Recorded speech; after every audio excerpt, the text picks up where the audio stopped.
heroes. But behind all the breathtaking scenes, the real Ipe often chooses to be different kind of hero to others. Ang masasabi ko, napakaswerte ko. Dahil naging kapatid ako ni Philip Salvador. Why?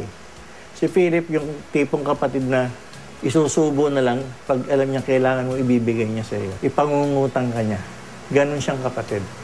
Pag nalaman niyang may problema ka, siya mismo tatawag sa iyo eh. Yan, laging nag-aalala yan, lalo na sa shooting. Alam mo yung mga stuntman sa shooting, pagdating sa location, sasabihin niya kagad, o yung mga tao mo ba, may matutulugan ng maayos dyan. Nakakakain ba ng maayos yan?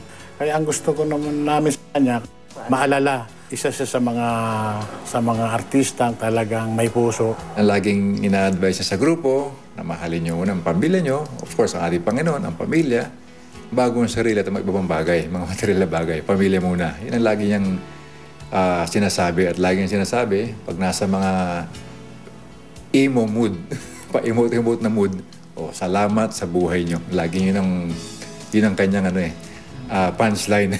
Pag siya ang bida sa isang pelikula, hindi lang niya tinitingnan yung kalagayan ng kanyang sarili bilang star nung pelikula, kundi yung pati yung mga crew, pati yung mga extras, talagang iniintindi ni Philip yan. At yan ang kanyang passion. Talagang ayaw niya na merong naapi, ayaw niyang merong na agrabyadong manggagawa sa pelikulang Pilipino. Kasi si Philip yung tendency, pag hiningan mo ng piso, nangangailangan kang piso, bibigyan ka 2 piso eh. But as with every hero's journey, dumaan si Ipe sa matitinding mga pagsubok. Challenges that put both his career and personal life on the line. Problems that seemed too much for his own strength to bear. Parang hayag naman kasi ang buhay niya eh. Alam naman natin lahat ng mga nangyari sa kanya, lahat ng mga naging relationships niya, hayag naman yun eh. Lahat ng artista, dadat na ng flop, darating yun. Hindi habang buhay, nandun ka. Kasi yung time na yun, medyo, kumbaga sa laylong actions eh. Ang mga action films eh. So yun. Parang halos lahat ng gumawa ng action, sub-sub eh. Unang-una, paano mong babanggain yung Hollywood? Ang lalaki ng pelikula. Hindi ka pwedeng gumastos ng kasing laki ng gastos nila kasi sila worldwide. Tayo, Pilipinas lang. Kapiraso lang yan. Hindi ka makakabawi. Dahil dito, pansamantalang nawala si Ipe sa sirkulasyon. And in this time away from the limelight, he found the one who will save him from his life's lowest point and rediscovered his faith. Yun nga, si Emma ang nag-ano kay Philip para sa Diyos na lumapit. There will always be the perfect time for that. And most probably, dumating sa buhay niya yung perfect time when he was in search of something na siguro may void sa life niya. And siguro, yun yung time then that the Lord came in and sinabing, it's time for you and me to get together and sit down and learn from my word. And very fast and ang bilis ng growth ni Ipe as far as his Christian life is concerned. Based on what I have heard from the previews, yun lang naman ang kung ano yung mga narinig ko. And what I know now, siya ay isang bagong tao na talagang patuloy na, I would say, getting better as a human being and as a Christian. Kapart siya ng isa sa mga naging kanta ko na na-record ko ulit. Ang binago ko yung lyrics ng paano. Actually, naging inspiration ko si Philip. Kaya nabuo siya, yung sa bago niyang titik ngayon that honors the Lord, is because of his life. Philip Salvador is a very strong person. He's a survivor. At kahit ano man ang pasukan niyang controversy, alam ko malalagpasan niya. As he gains another shot at the spotlight with the success of his recent movie projects, acting awards, and soon, his first soap opera appearance sa Makapiling Kang Muli, starring Richard Gutierrez. Handa na ulit si Ipe na gampanan ng papel niya sa industriya. Di lang bilang isang Pinoy action hero, kundi isang inspirasyon para sa marami. Ipe, I'm very happy for you. I'm honored to be one of your friends. I'm not honored, but I love you, Ipe. You are my friend, and I'm very happy for your success now, and I hope we can work together again. Ang alam ko na pangarap niya, maggamit siya ni Lord talaga sa anumang sphere of influence na ginagalawan niya. Isang alam ko yung gusto niyang makapagturo sa pag-arte ng nakapwa niya artista. Oo. Gusto niya i-share yung nalalaman niya.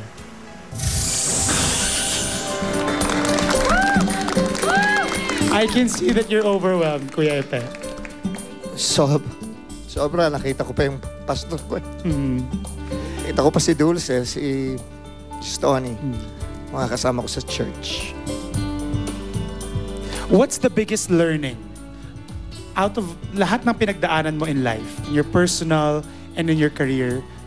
Now looking back, ano yung biggest learning for you? Na dapat sa buhay natin, ang una nating kilalanin ng Diyos, si Jesus muna. Unahin natin siya sa ating kalagitnaan.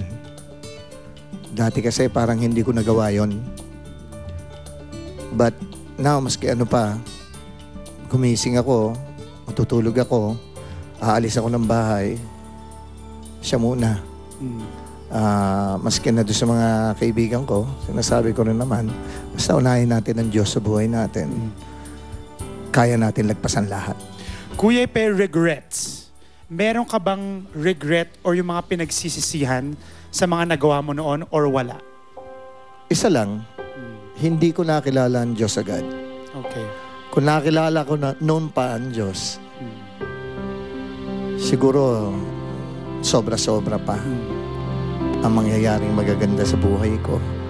I have no regrets sa mga pinagdaanan ko. Maganda man o bagyo.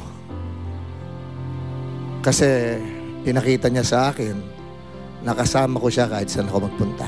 Okay. Kuya Epe, sinabi ng pastor nyo na this Epe, this Philip Salvador is practically a new person. Let's talk about the future. Ano pa ang gusto mong gawin? Marami pa eh. Actually, yung iba, napapagtawanan ako. Pero gusto kong, yung ibang hindi pa nakakilala kay Lord, gusto kong dalhin sila. Okay. Na wag yun dahil sasama sila sa akin dahil ako si Ipe. Gusto ko sasama sila sa akin dahil talagang gusto nilang makilala ang Panginoon. It has to come from them. Yes. Yes. It has to come from them. Kasi pag sa lahat po, pag wala ho ang Diyos sa buhay natin, lahat ho ng problema, yun na lang ang parati natin iisipin. Pero pag ang Diyos ho nasa harapan natin, inuuna natin, kahit na anong problema, inaapakan lang natin. Because we have a bigger God. And that God is awesome. That's Jesus. There you go. Maraming salamat, Mr. Philip Salvador. Maraming salamat po. Showbiz Central, ibang klase kayo. Thank you for being here. And again, welcome to GMA7. Thank you. We are looking forward to your show. I am Please too. invite everybody na abangan na ang iyong proyekto dito sa Saan ba Kapuso ako titingin Network. direct? Ayan, Ito. dito. Makapiling kang muli. Richard Gutierrez, Carla Abellana.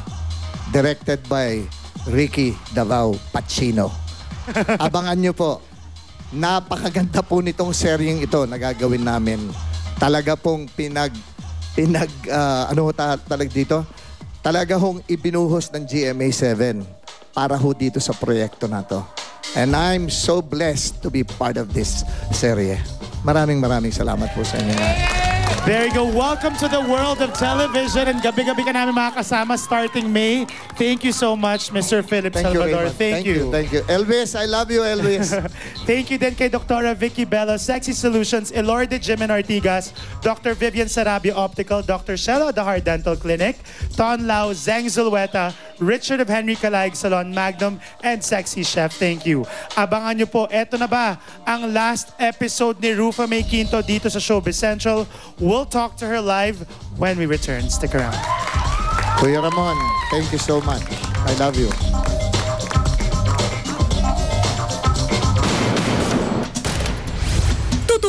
Heart at Daniel, break na nga ba? Andrea Del Rosario, ipinagpapasalamat ang pagbuti ng kalagayan ng anak na ipinanganak na may sakit.